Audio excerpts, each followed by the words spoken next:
Good afternoon, class. It's nice to see you. How's everybody today? Oh, Jake. Okay. Thank you. Thank you. I'm great too. Now, today we're talking about a short story, Talking in the New Land. Now, first of all, I'd like you to look at this picture and tell me, what do you feel? Can you talk in pairs?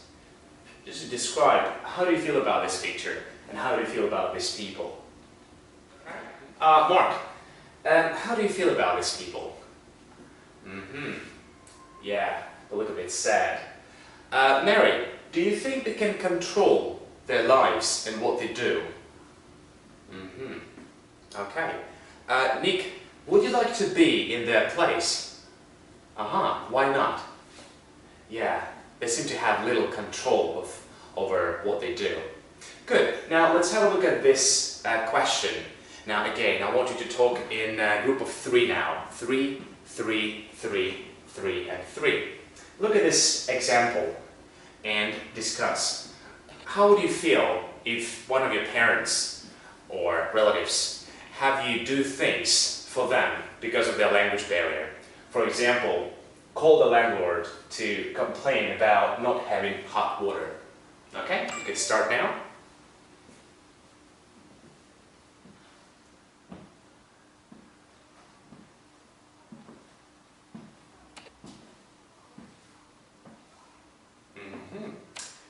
Thank you. Now, who would like to share some answers? Okay, you guys, please. Okay, great. Now, what I want you to do, look at this picture. Look at this girl. How does she look? What does she feel? What do you think? Look at her face. Is she? Yeah, right, she's a bit bored. Yeah, she's a bit bored, isn't she? Okay, and where is she, by the way? Look at her, where is she? What does it look like? Yeah, it looks like a blackboard, right? Let's look at her. Who is this, by the way? Okay, that's right. It's her father. What kind of personality does he have? Yeah. What is another word for angry? Okay, that's right. That's a good word. That's a very good word. And who is this woman in this story that came around the house? Let's talk a little bit in our groups of 3.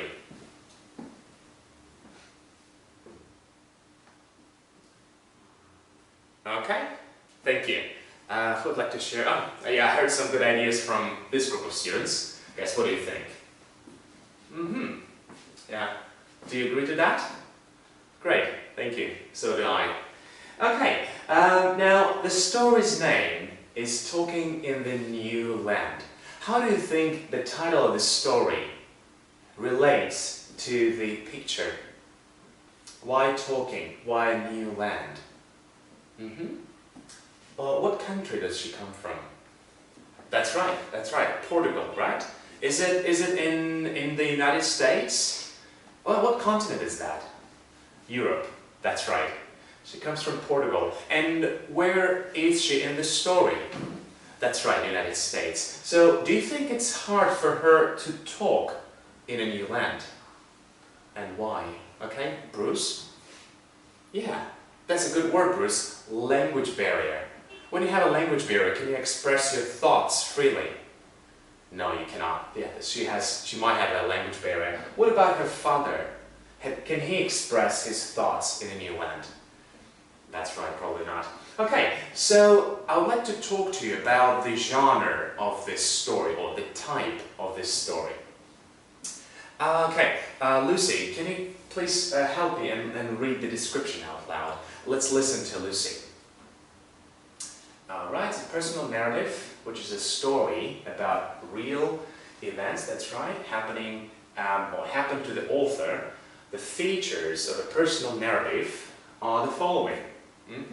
Let's have a look at the first one. Characters are real people in the author's life. Real events and describing events and problems. These are the main features of the personal narrative. Now, let's have a look at the text. You read the text at home, so what I want you to do now, I want you to look at the first two pages of the text. This is page 1 and page 2 in your students' books. I want you to do two things. First, I want you to summarize, and then paraphrase the first two pages. Now, who can help me to describe, to give meaning to the word summary? What is it? Jake? That's right. Jake is absolutely right. If you summarize, you write only the most important things of the story. So what I want you to do is to look at the first two pages and write the most important things of the first two pages. Paraphrase. Okay, let's have a look at the definition. Paraphrase means to say something in your own words. So look at the text and retell the text in your own words. Alright? So you have 5 minutes to go through the text one more time, and after that, first summarize it and then rephrase. Okay? The time starts now. Now, can you stop me there? Okay, thank you. What I want you to do now, in group of four, and four, can you compare your answers? Here, here, and here. Let's listen to one group of students, let's say you, Mary. Can you give us a good summary, because I saw some good ideas there. Can you give us a good summary of the first two pages of the book? Okay, let's listen to Mary. Okay, hand it over. Now, if I want you to give me something, I would say, could you hand me over those books, please? Or, could you hand me over those plates, please? So if you hand something over, do you pass this to the person? Right. Yeah, that's right. Images can be visible on the screen. The screen is bright, you can see them visible. Okay, next word is identical. Identical. Her shoes were not identical. Look at my shoes. They're similar, aren't they? These shoes are identical, right? They're very, very similar. Well, almost the same. My hands are identical. Look at Tommy and Mike. Are they identical? No, they're not. Unless they are twins, right? So they are not identical, right? Two things that look exactly the same are identical. Can you give an example? Right, yeah, your eyes are identical. What else? That's Mary, can you read this question out loud, please? Thank you. Okay, now in pairs, pairs, okay? Could you quickly talk about this question? Okay, I want to hear some answers. You guys had some nice ideas. Can you share with them with the class? Let's have a look at the next question. Why did teacher insisted that she change her name? What do you think? Okay, we have some nice answers. Yeah, please. Right. Okay. Oh, you guys disagree. What do you think? Yeah, good point. Right, a good point. Okay. Do you know anyone who's ever changed their names to fit into the society? Right, yeah?